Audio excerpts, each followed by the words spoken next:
I'm so glad to be with you guys today. It's a good day to be alive. I had this song stuck on my head right now by Andy Grammer. Good to be alive right about now. I think I did it, totally butchered that, but it feels good to be alive. And I think today, as we talk about today's subject, more than ever, it's good to be alive. We are in a series called Reboot, From Stress to Rest.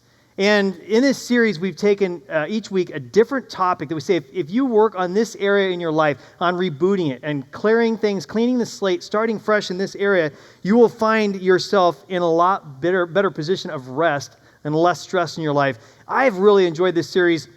Each week has been fun. This one in particular, I've been looking forward to for a while. There's a lot to talk about today's topic. Now, for those of you guys who heard that we're talking about the facts of life today, again, get your mind out of the gutter. This is not where we're going today. If you're online, take a deep breath, take a pill. This is okay. We're talking today about the facts of life, but we're not talking about that facts of life. It's not like the time for the talk with your teenager or something like that. This isn't one of those. So take it easy. We're going to talk today about resilience. And when it comes to the facts of life, there's this prayer that comes to mind. You guys have heard this before, AA. It's a very big one called Serenity Prayer. And it goes like this at the beginning of the prayer. God, grant me the serenity to accept the things I cannot change, courage to change the things I can, and the wisdom to know the difference. And if I, in a nutshell or to describe what this week and next week are going to be about, it's about those two statements. The serenity to accept the things I cannot change this week. Next week, the courage to change the things that I can change. And of course, hopefully between the 2 weeks, you'll learn the difference between the two, the wisdom to discern the difference between the two. There are things that we can change in our life. If we don't like our job, as hard as it might be, we can go get a new job. If we're in an unhealthy relationship, we can get a counselor. We can change our behaviors. And if it's appropriate in that situation, you can also get yourself out of the relationship. If we are in a bad position financially, whether we put ourselves there or not, there is a measure of control that we have to be able to help get ourselves out of that situation. Those are areas that we can actually work to try and change them. But the constant tension and stress that I think occurs in our life on most people's life, on most days, is actually the stress of the things that we cannot change, that we will not let go of, that we hang on to, that are the things that really can bind us up and can take away the rest. It can rob us of the rest that we so desperately want in our lives and keep the stress level high. Here are some examples. Your family of origin.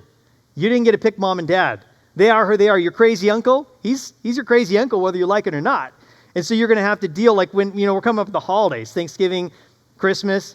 You know the relatives, the ones I'm talking about, the ones you're going to have to put up with. You don't get to choose them. They were chosen for you. Yeah, how about this one? This is a heavy one. What if you were sexually abused? You can't take that away. You can't undo it. It's happened. There's no way around it. You have to accept it. A cancer diagnosis. Maybe you've been diagnosed with cancer or another serious illness, a chronic illness. I don't know. But you can't change those things that happen to you. Maybe you got fired from your job, and it could have been your fault. Maybe you could have changed it before you got fired, but it's too late now. You've been fired, so there's no sense in going back and worrying about and fretting about what you might have, should have, could have done. Or maybe you got fired wrongfully, and it was their fault, and you're worried and blaming them, and you can't change it. It's happened. Your kids, for those of you guys who are still fresh in your minds, kids being home from school for almost a year and a half during COVID, it was given to you as a gift. Nothing that you could do could change that. You were stuck with that. And so a lot of times life throws us curveballs that we have to deal with. That's what we're going to be talking about today. I want you to understand that the goal of our life is not to avoid those things that happen to us, those circumstances we wish we didn't have to go through, those uncomfortable moments, but rather how to survive going through those things. The question in your notes, there's a fundamental question we all must ask as we're starting this conversation today. You can fill this in if you're online, get your notes tab open, but it's this question here. Is this a problem to solve or a tension to manage? You need to ask that question in every situation. Is this a problem to solve or a tension to manage? If it's a problem to solve, hang on to that thought. We'll get to that next week. But we're going to talk today about the things in your life that you just have to accept because they are what they are. They are tensions to manage, things that you're going to have to deal with regardless. How are you going to deal with them appropriately? The first week of this series, we talked about how we need to reboot our attitudes. And if you'll remember, if you can remember that far back, one of the things I talked about when it came to rebooting our attitudes is that we need to have a mindset of resilience. And I said, hang on to that because we're going to talk about that in a few weeks. Well, here we are. We're talking today about resilience. And I want to go back to the passage we talked about a few weeks ago, 2 Corinthians chapter 4. And if you have your Bible, if you have your notes tab or your Bible tab open online, get ready there because we're going to pick up there in just a moment to 2 Corinthians chapter 4. But Paul is the author of the ancient book of Corinthians. He's writing 2 Corinthians. It's his second letter to the ancient church in the town of Corinth. He's giving them instructions, and he's talking to them in this chapter about some hardships that he's been through. In fact, if you read in the 1st and 2 Corinthians, you learn that Paul went through quite a lot. Anybody in here, can you claim you've been stoned and left for dead? I'm not talking about that kind of stones, by the way. I'm talking about rocks being thrown at you. Have you been stoned and left for dead? I don't think any of you can say that. Like the passage talks about in Acts that they threw stones at him. He was on the ground, lifeless. They thought he was dead. They head out, the crowd disbands, and then Paul just kind of gets up and wipes himself off and goes back into town. Like these are the kinds of things. Anybody here been shipwrecked more than one time? 2 times? 3? No takers? Okay, so Paul, if anybody can talk about trial and hardship, I think he's got the corner on the market. And in 2 Corinthians chapter 4, picking up in verse 8, if you're following along, he says this is not in your notes, we are pressed on every side by troubles, but we are not crushed. Each one of these things, he talks about something, an onslaught, something that's hitting them straight on. But then he has a but to every one of these, but we are not crushed. He says we are perplexed, but not driven to despair. We are hunted down, but never abandoned by God. We get knocked down, but we get up again. No, you're never going to keep us down. That's not what he says, actually. But we are not destroyed. Through suffering, our bodies continue to share in the death of Jesus so that the life of Jesus may also be in our bodies. Paul understood what suffering was. He understood what adversity, what hardship was. If there's somebody you could point to in the Bible who was resilient, I think Paul's my poster child. The guy just kept going. Nothing was going to stop him. He stayed true to his mission till his dying breath. And what is it in our life that has beaten us up, that's knocking us down? And are we going to let them stop us, to trip us up from what we have been called to do, what God has given each one of us? God designed for each one of us a purpose, a calling that he's given to each one of us. He wants us to carry out a mission. And the question is, what does it take to derail you from your mission? What would it take to stop you from doing what God has called you to do? Are you resilient? Resilience essentially is the ability to bounce back from life's blows, the things that come at you. See, our culture is fixated on sympathy. And I think in a lot of ways, the pendulum always swings back and forth. And in this, in the last 20, 30 years, especially, at least in my lifetime watching, there was a lot of people who were being bullied on, picked on, taken advantage of, discriminated because of who they were or what they did. And there was a lot of onslaught, a push towards those people. And in the last 20 or 30 years, I see the pendulum swinging the other way, and I see a lot of sympathy given to people who are taken advantage of, who are picked on, who are bullied, who are discriminated against. Now, hear me out. I don't think it's good to bully. I don't think it's good to discriminate. I don't think it's good for us to be taking advantage of other people. But I think something that we've missed in this process, I say keep fighting the fight to keep people from bullying, discriminating, all those things. But I think something that's been lost in this process is that we told the people who have been the objects of the bullying, the mistreatment, it's okay, you're all right. We're going to give you something to appease you, to entitle you. You're entitled to something because of your pain and suffering. And what we've done in this process is that we've created victims out of people.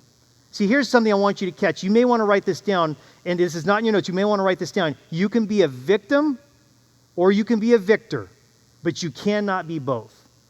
You can be a victim or a victor, but you cannot be both. Now, don't think of me as a bad person. I don't need any emails this week, saying, Mike, I poo-poo on you for what you said. When my kid falls on the ground, I'm not like, suck it up, get over it, come on, you can do it, and there's blood running. No. I'm not telling you to do that, but I will tell you this, that I think that we've overshot the sympathy card. And what happens is, here's the thing, is we're all really good actors. You see this in kids when they're younger, and a kid falls on the ground in the playground and hurts himself. What's the first thing they do? They look to see if mom and dad are watching, and if mom and dad are like, oh, what do? They play the role. Oh, I hurt my arm. Can you kiss it? Make it? And like they milk it for all it's worth, and we do this as adults too. When things go wrong in our life, we look for the sympathy. I'm a victim. Look what happened to me. Look at my week has been awful. Let me point out to you all the bad things, all the woes, all the troubles. And if we want to look at the last year and a half, we all can pick on plenty of stuff that happened to us that was unfair, right? Am I right? We can do that. But does it help us to feel bad for ourselves? Does it help us to feel bad for other people? Are we doing them a service by feeling bad from that situation? Or would we better serve by coming in and saying, I'm sorry that happened. Let me encourage you to get back up. I'm here fighting the good fight with you. Get back up. Let's wipe ourselves off and go again. It's not what happens to you, but rather what happens in you that matters. Here's the thing. When we talk about the facts of life, adversity, trouble, trial, obstacles, those are facts of life.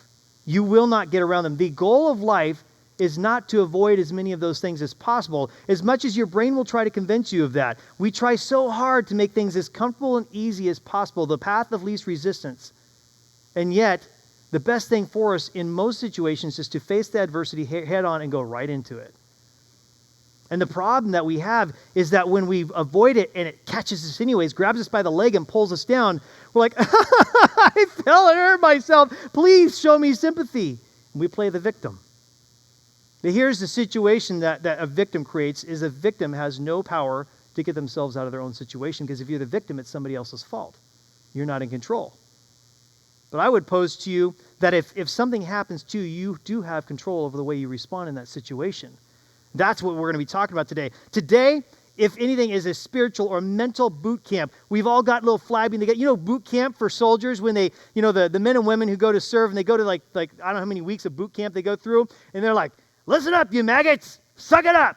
I want you to drop and give me 20. And they're really tough on them. What they're trying to do is they're trying to toughen up their mental and physical capabilities so that they're better equipped to take on what's about ready to head on in their direction. When they go into battle, when they go into war, they're able to go through that. When I was in football, we had practices. We probably had 3 or 4 more times intensity in our practices, so that when we got to the actual game, we weren't second wind, but we could actually endure and hold up through those rigorous moments, the tough parts of the game. And if you want to make it through adversity, you have to be willing to suck it up and go. And I'm not saying that it's too bad that happened to you. I say, I'm so sorry that you've gone through that thing. But are you going to wallow in your pity, or are you going to get up and you're going to do something with it? That's the big difference. Resilience that is not practiced weakens. Resilience is like a muscle. And when you hit something straight on, it strengthens you. If you go through it, you don't give up. You head through that thing, it strengthens you. I've got this thing I call the gut buster. I do every other day. I do this 37-minute workout. I know every second of that workout. 37-minute workout that is grueling. Like when I get done, my gut is just jello. And I'm like, ugh. But you know what? When I started doing the workout, I do 4 reps of 9 minutes each. And when I started doing the workout, I could hardly get through the first one doing half the length of time that the person was demonstrating for me to do. And after about 2 or 3 weeks, I could get almost through the second set. And it took me about a month before I could actually get through all 4, but only doing 30 seconds of the 45 seconds. It was 3 months. 3 months before I got through the entire workout in its entirety, the way that the person was leading, this physical trainer was leading me through it. So you grow as you go through adversity. It's not sitting around on the couch flipping channels on the TV that strengthens your gut. It won't do it for you. It feels good, don't get me wrong, but the point of life isn't to feel good. The point of life is to grow and strengthen our character. I've said this many times before. God doesn't care about your comfort. He's not interested in that. God is interested in your character. Character is built through adversity. Listen to this. Resilience is the key to a well-lived life. If you want to be happy, you need resilience. If you want to be successful, you need resilience. You need resilience because you can't have happiness, success, or anything else worth having without meeting hardship along the way. There's no way to that place without going through hardship.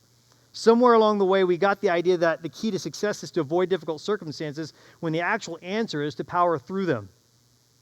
Pastor and author Chuck Swindoll says this about the adversity we face. He says this. He says, we are all faced with a series of great opportunities. I love that statement. There's this today. You are going to be faced with some great opportunities today. Tomorrow, this week, you will be faced with a series of wonderful opportunities. And if you stop there with a quote, that would be wonderful. But he goes on to say this, brilliantly disguised as impossible situations. Anything worthwhile is going to cost you something. There's a sacrifice to it. John Maxwell, one of my mentors, says this. He says, respect is earned only on difficult ground.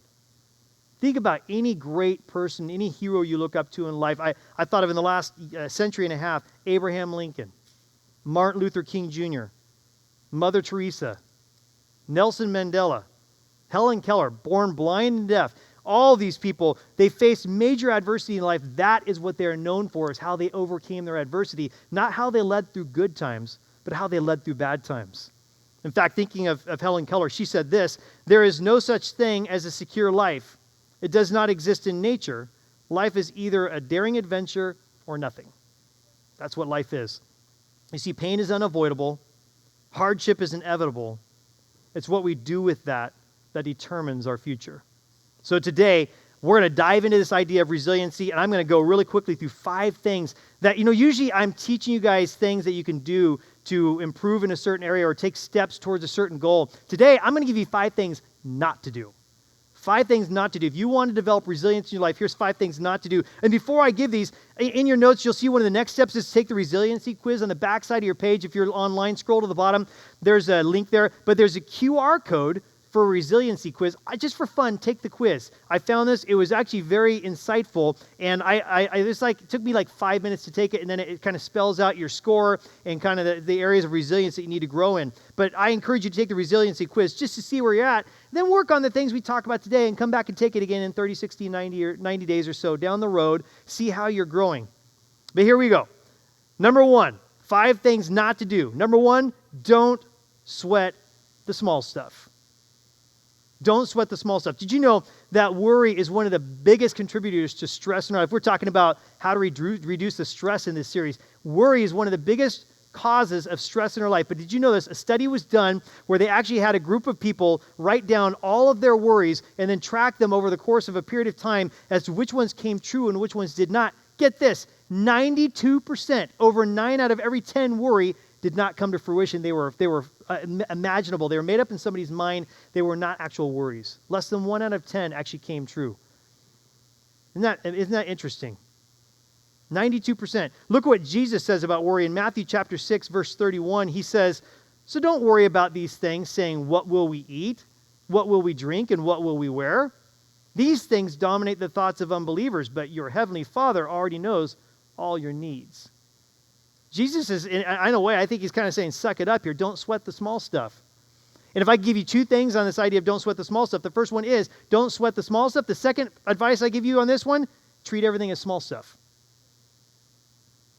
Everything.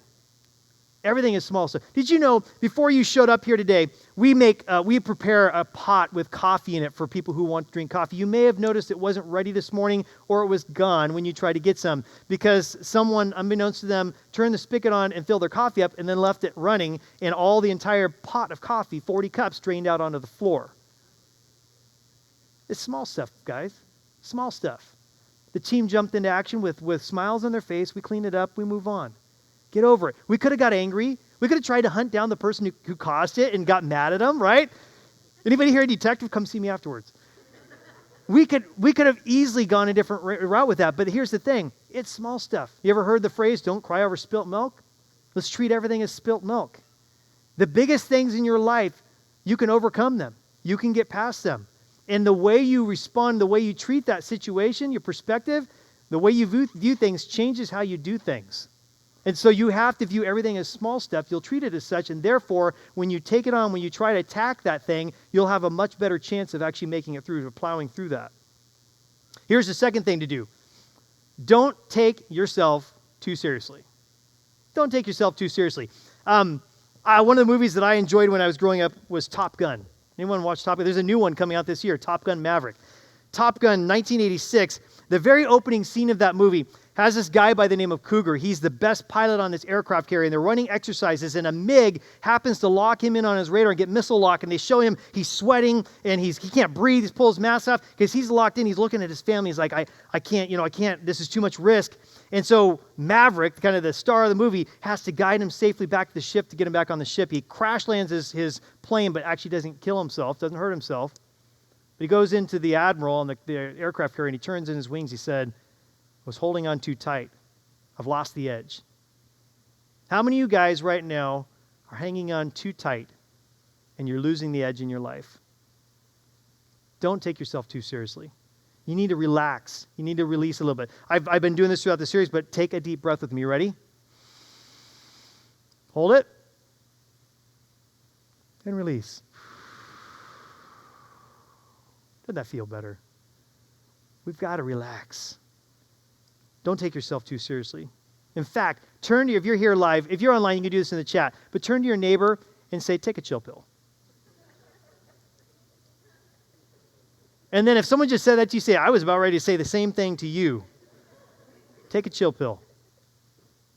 The wisest man who ever lived, in the book of Proverbs, Solomon penned these words. He says, a cheerful heart is good medicine, but a broken spirit saps a person's strength. Did you know that the Mayo Clinic actually did a study on laughter and found amazing medical benefits to laughter? It turns out this passage is not just a wise saying, a proverb. It's actually true. Laughter, happy hearts are medicine to your soul. It actually reduces tension. It increases the length of your life. It makes you a happier person. It reduces stress on your body. It actually helps activate your internal organs. There's so many long-term and short-term benefits to laughter. In fact, right now, everybody right now, just laugh. You guys, I don't believe you. Do it again. Ready? 1, 2, 3.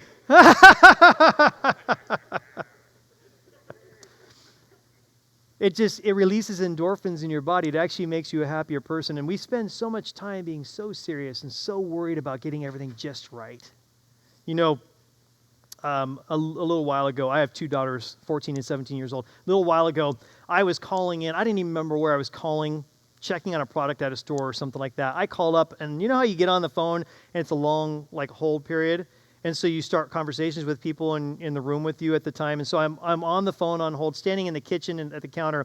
In walks my daughter, and we're having a conversation. How you doing? How's things going? And then as a parent, I got into dad mode because my daughter, she's going through the change from a child into a teenager and a woman. And so I'm always kind of watching. We're learning how to dress appropriately in wardrobes and stuff like that. And I saw something in the way my daughter was dressed, and it caught my attention. And so I kind of honed in on it, and the thought came into my mind. I had a phrase I wanted to say to her. And as I get ready to say the phrase, I hear a lady on the other end of the phone. She says, hello, how can I help you? And as she said that, I was already in gear. And I looked at my daughter while I'm talking to this lady on the phone. I said, do you have a bra on? And I was mortified. Oh my goodness, my heart just started racing. You know, in that moment, you wonder, what do you do? Do you hang up the phone? Do you hand it to your wife? What do you do in that situation?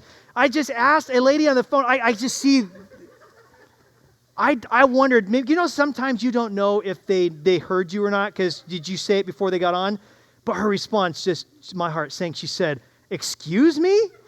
And I just like a headline in the newspaper the next day, local pastor is arrested for sexual harassment. I didn't know what to do, but so I just, as best as I could, I explained the situation. I just was talking to my daughter. I'm sorry. And she was gracious. She laughed, maybe a little bit of a nervous laughter with me and then I asked for what I needed and hung up the phone. And when I hung up the phone, all my family was there in the room. I told them what happened, and they we were there was tears coming down our face. We're laughing so hard in that situation. But we could have handled that way differently. I want you to understand this. Again, turn to your neighbor. This is good for all. This is good. We're in therapy, group therapy session. Turn to your neighbor this morning and say, you're not perfect.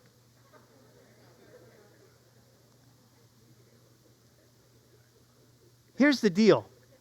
We live life, we act as though we're going to get it right every time, and when we don't, it's the end of the world. You're going to make mistakes today. This week. You'll probably make mistakes on your drive home from church today. Those of you guys who are on the chat, you'll probably make a mistake in the first person you talk to after the service is done today. Relax. Don't take yourself too seriously. Laugh. Don't get upset.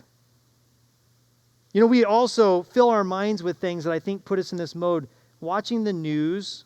Like if you have the news, it used to be back in the day, the news was like at 5 o'clock and at 11 o'clock in the morning, there was the early news. And then the rest of the day was just like entertainment television, right? But now you've got stations that can play the news perpetually all day long. There is nothing exciting about the news. Nothing uplifting. They don't talk about the good stuff hardly ever. It's all the bad stuff. Everything's like this murder and this shooting and this robbery and, you know, this is going on in the nation and the COVID numbers are up and, you know, there's always negative, negative, negative, negative. Maybe it's time to turn that thing off. And don't turn it off and go to your device and look up social media, because it isn't a lot better going to social media. There's so much more negative stuff on social media and things that stress you out. And I've noticed that TV and movies have taken this trend over the last 10, 15 years. Everything is dark. Even the comedies are dark. There's nothing lighthearted and funny. You don't get slapped. You don't get the Andy Griffith Show anymore. You don't get Mr. Ed. You remember Mr. Ed, the talking horse? Like, how dumb. A talking horse. But it was relaxing. It was entertaining. We don't have that anymore. Everything's dark and heavy. I want to bring it back to the time where we actually can laugh and have fun together, and not at someone else's expense or not with rude or inappropriate humor.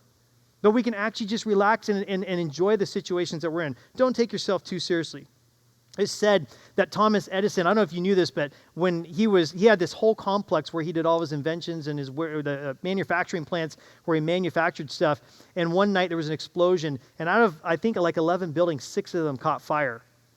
And his son, Charlie, writes in Reader's Digest in the 1960s, he says, my dad, I was standing there watching the fire, my dad there too, watching as everything, his fortune, everything's burning down. And he walked straight over to me and he said, Charlie, go get Mom and the others. We're never going to see a fire as big as this one. And his son refused, and he said, he said, don't worry, Charlie, we're just getting rid of a bunch of old stuff in there. And you wonder how he bounced back from that kind of stuff? It's all perspective. He can't change. Everything is burning down in front of his eyes. What are you going to do? You can't do anything about it. You can get angry about it. You can get bitter about it. Or you can just go, life happens. Guess we're going to try something else next time. But he bounced back. You didn't know of Thomas Edison as the guy who famously failed because everything burned down. You may have not even heard that story before. We know of Thomas Edison, who invented so many of the household items that we use still to this day. Don't take yourself too seriously. Here's the third thing. Don't shy away from risk. Don't shy away from risk. As kids, we have this innate sense to be risky, to be adventurous, to try new things, to pioneer.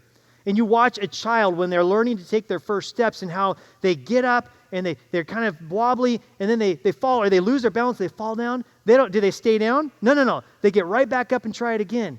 And they're into everything. You wish as parents sometimes they wouldn't have such a will to be risky and adventurous, because they're into everything. And like we had a daughter, one of them who was like the Tasmanian devil. She went around the house. She grabbed things she couldn't reach. We found her one time. She figured out how to turn our drawers in our kitchen into a ladder as like a 3-year-old. And we found her walking around on the kitchen counter, getting in the cupboards. She just pulls stuff up, looks at it, tosses. She doesn't even have anything. Just wants to throw things around. Like everywhere she went, left chaos in her wake.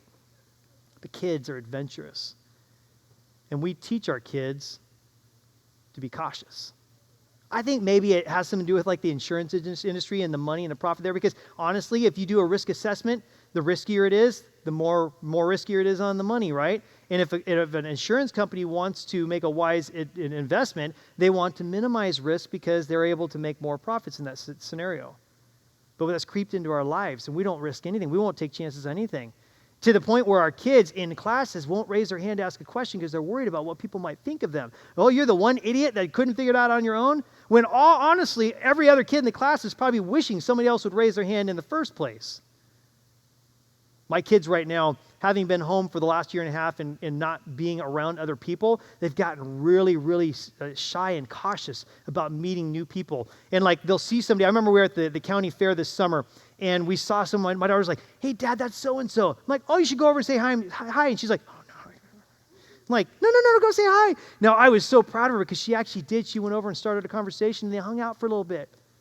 She got an opportunity to hang out with a friend she hadn't seen in a long time because she's willing to take the risk. But a lot of times, we shy back. No, it's not worth it.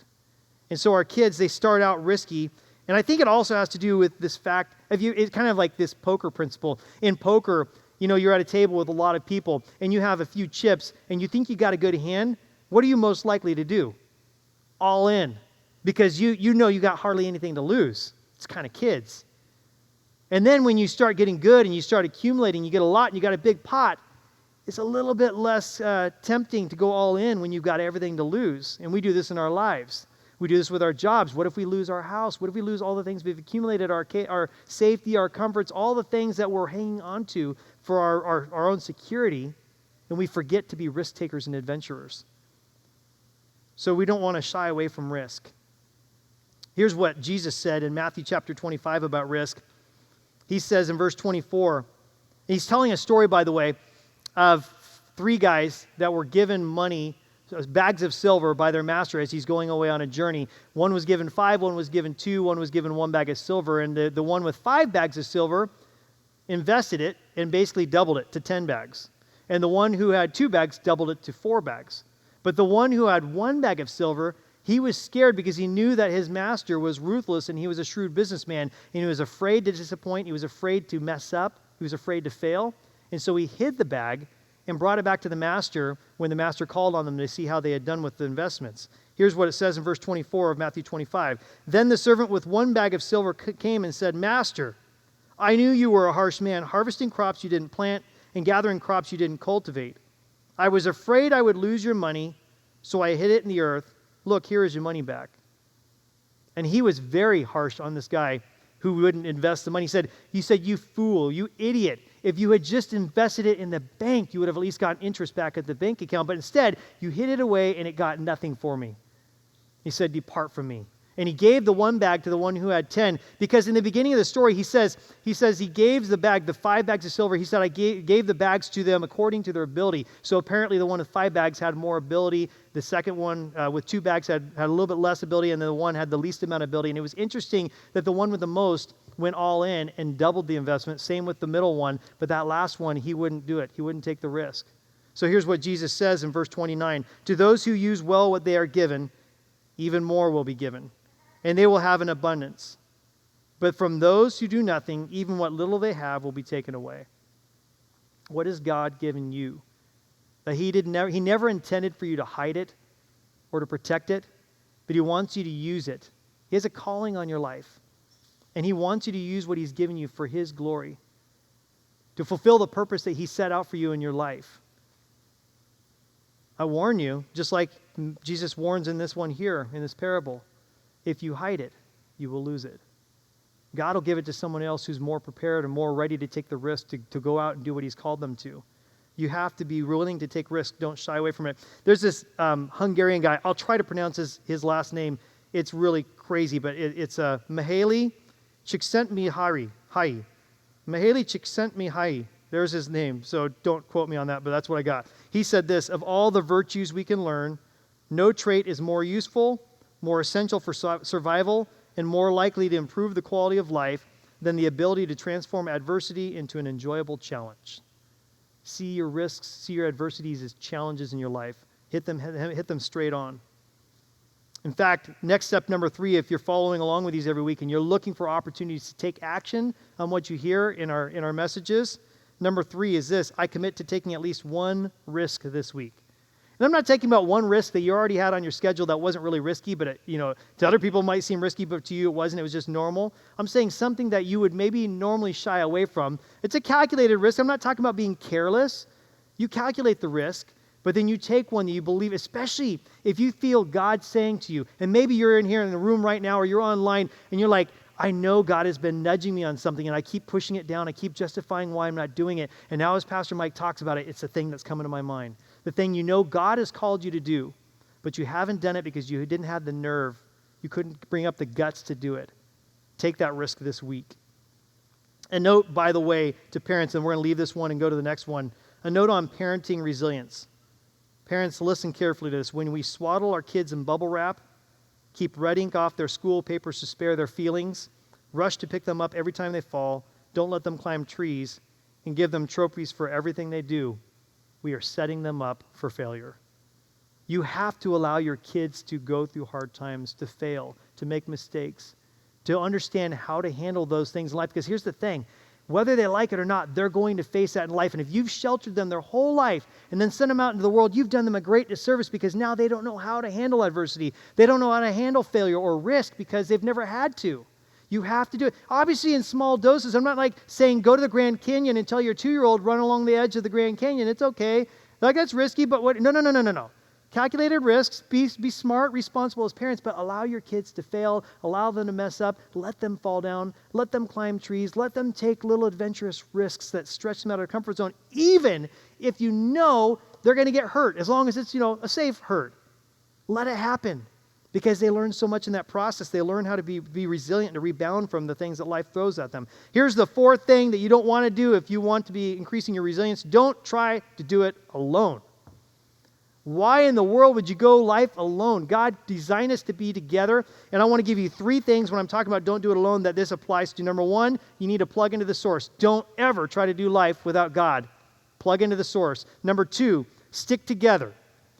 Get together. Find your pack, your community, the people that you do life together with, and do it with them. Number 3, empower others. Look to bring other people along on the journey that are not on there with you yet already.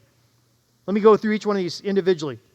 Plugging into the source. Here's what Jesus says about that in John 15:5. He says, "Yes, I am the vine, you are the branches. Those who remain in me and I in them will produce much fruit.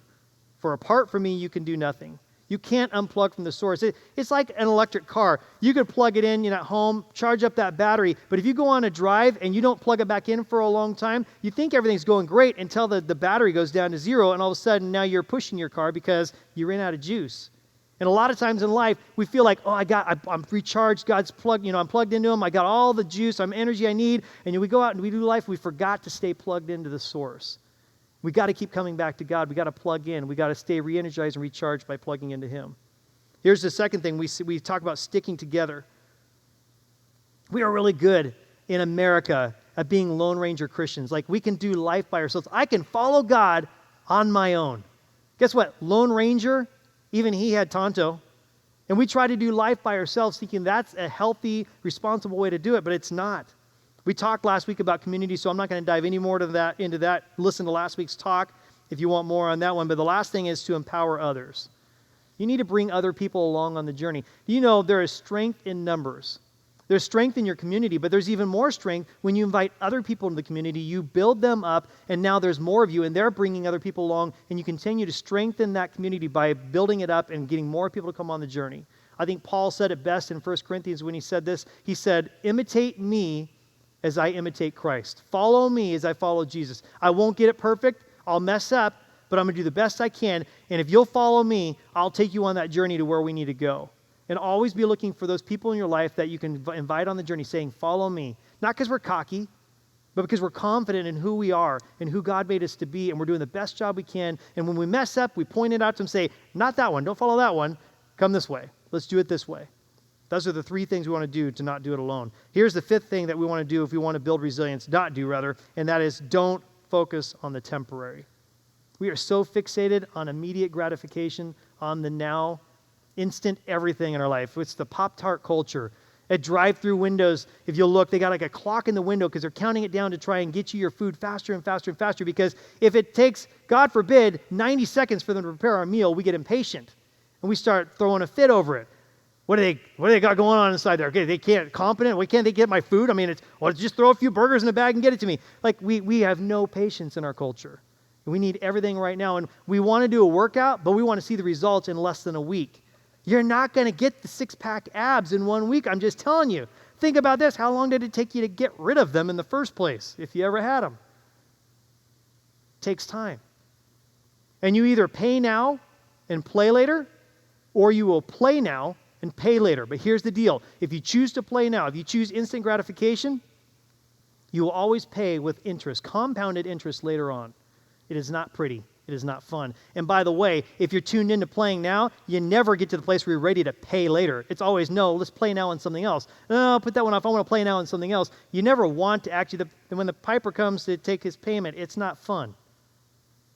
But we have to be willing to do the hard things first.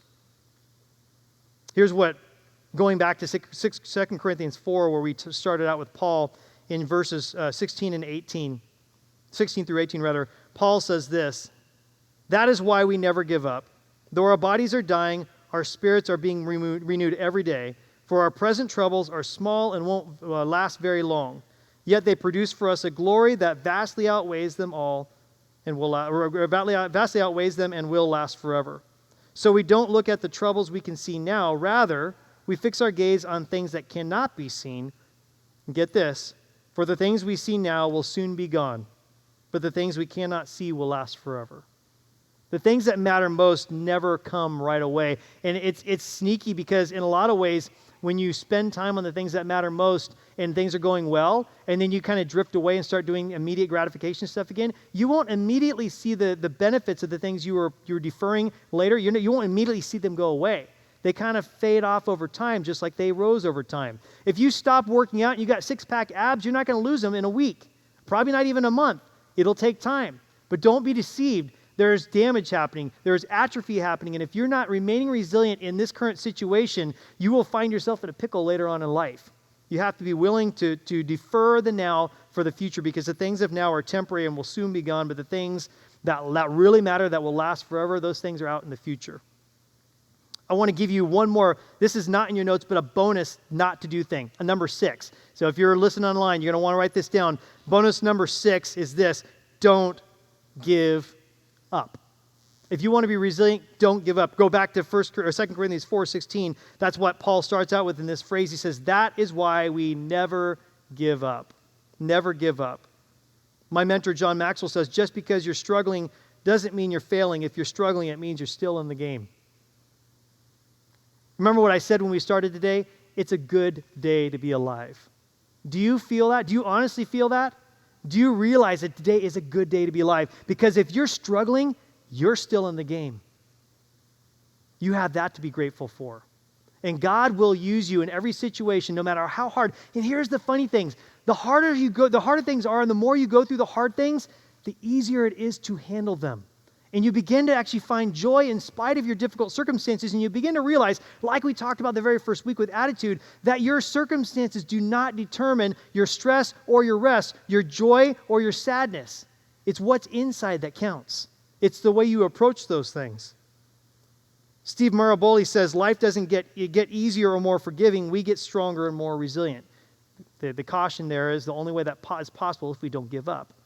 If we keep doing stuff and giving up, that will never happen. If we keep doing stuff and we don't give up, we find that things don't become easier, but we become easier at handling those things as they approach us. And Yasmin Moghahed said this: resilience is very different than being numb. Resilience means you experience, you feel, you fail, you hurt, but you keep going. That's what life's about. We are at our best as human beings when we're out of our comfort zone. We don't like it. We'd rather live in the fun times. But remember when God demonstrated for us this idea of work and rest, he worked 6 days, rested 1. That's a really good model to follow percentage-wise. We have to have moments of rest. We have to have moments to relax. But the goal of life is not entertainment and relaxation.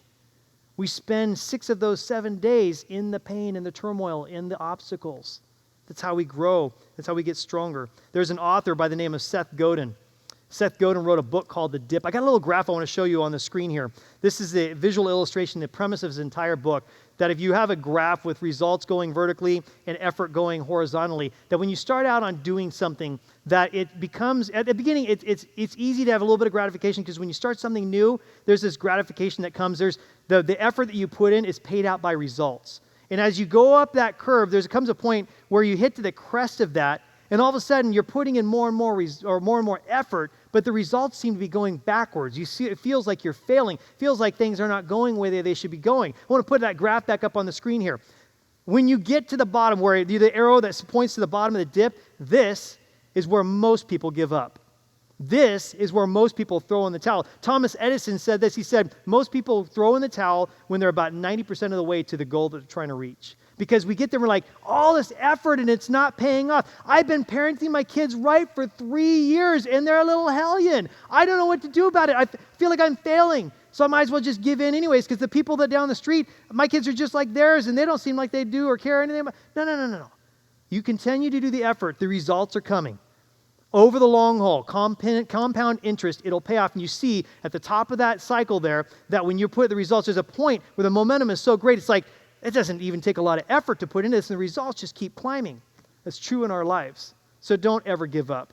Don't give up. If you want the wisdom, the strength, the clarity, the courage that comes from struggle, the price is clear. You have to endure the struggle first. There's no way around it. You can't cheat it. And Guy Vertoli says this: persistence and resilience only come from having been given the chance to work through difficult problems. It's the only way it's going to come. There's no shortcut, no magic bullet. Last thought in your notes that I want you to fill in is this: what you will become is the result of what you are willing to endure. Simple as that.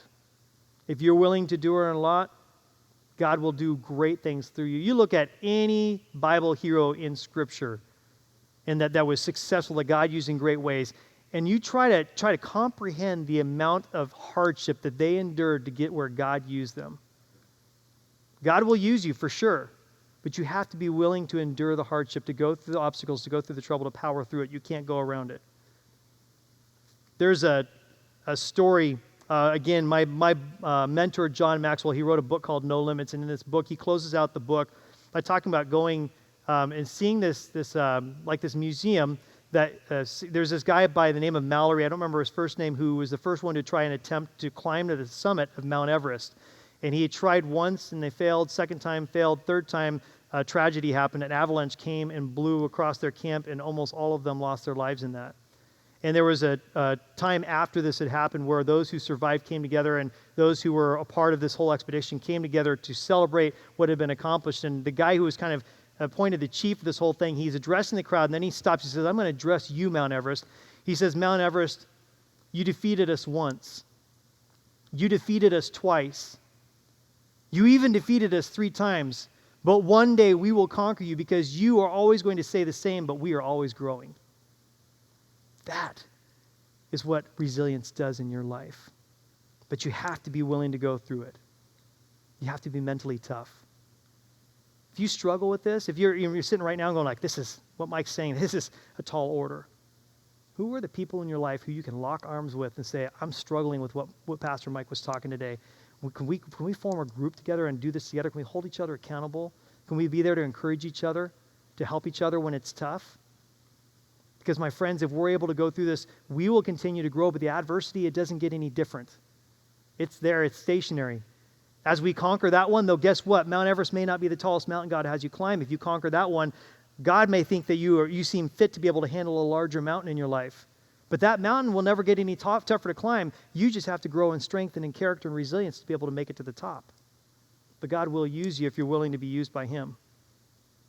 I want to wrap up this morning by sharing a quote from a guy by the name of Eric Greitens. Eric Greitens is a former Navy SEAL, retired Navy SEAL. He wrote a book called Resilience.